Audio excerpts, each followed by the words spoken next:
Bonjour. Quel plus grand plaisir de sortir de la boîte dans laquelle on vous a mis. On vous a dit que vous étiez comme ceci ou comme cela, on vous a raconté des bobards sur vos capacités, c'est ce que vous êtes censé pouvoir faire, ne pas faire, etc. Souvent ce sont des petites personnes qui ont pensé ça. Eh bien, le plus grand des plaisirs, c'est au soit de pardonner. Alors c'est vrai que pardonner, c'est quelque chose qui peut faire beaucoup de bien, ça soulage. Ça c'est clair, pardonner, ouais, c'est peut-être la chose la plus élevée à faire, pardonner. Après moi je me pose une question, c'est de savoir, est-ce que les gens qui pardonnent vont aussi loin que les gens qui ne pardonnent pas? Alors je vais expliquer. Quand je dis ne pas pardonner, c'est pas devenir une méchante personne, c'est pas ça, c'est pas faire du mal aux gens. Mais utiliser la rage comme un combustible. La rage comme un combustible. Alors après, le problème c'est que vraiment quand vous avez la haine sur des trucs, ça peut vous bouffer. Donc moi par exemple j'essaie de gérer parce que je vois bien que il y a un plaisir à avoir de la colère pour ce qui m'est arrivé dans le passé. Puis je pense les gens voilà, ont un plaisir de ressentir la colère. Hein, je disais qu'il y a la colère crée des pics de dopamine, donc on aime la ressentir. Et moi mon projet maintenant c'est d'apprendre à utiliser la colère, à utiliser ce fuel. Voilà, ce fuel qui est pas une mauvaise chose. Non. Sans que ça ronge la personne. Donc c'est tout un art.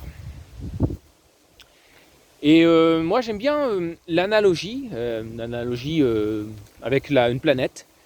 Un individu c'est comme un monde et il y a un écosystème psychique et tout ça est en harmonie et par exemple l'amour ça serait travailler avec l'énergie du soleil, de la nature, etc. Ça serait l'amour. Et puis le peuple de votre psyché, de temps en temps, ça peut arriver qu'il découvre du pétrole.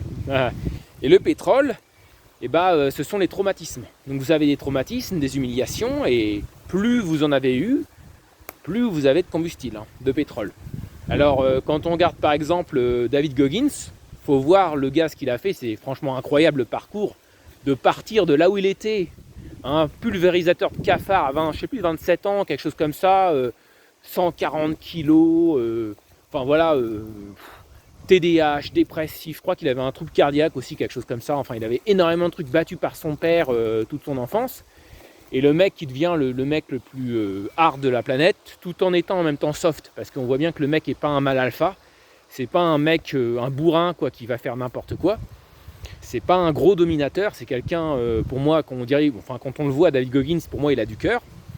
Et bon, voilà, mais il est devenu bien plus que les mâles alpha. Il est devenu un mec qui a quand même, je sais plus, c'est 360 km ou quelque chose comme ça, sans s'arrêter, 3 corps d'armée d'élite des États-Unis.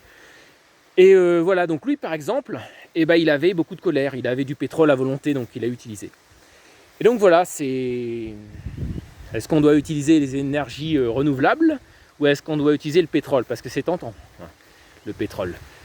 Donc c'est ce que je vais essayer de faire moi dans les temps à venir, c'est de gérer un peu tout ce qui se passe là-dedans. Et puis voilà, je voulais faire une petite vidéo là-dessus sur le fait que la colère pouvait être utilisée de façon constructive et que les traumatismes sont des bonnes choses si on sait les exploiter de la bonne façon, et c'est tout un art d'apprendre à les exploiter.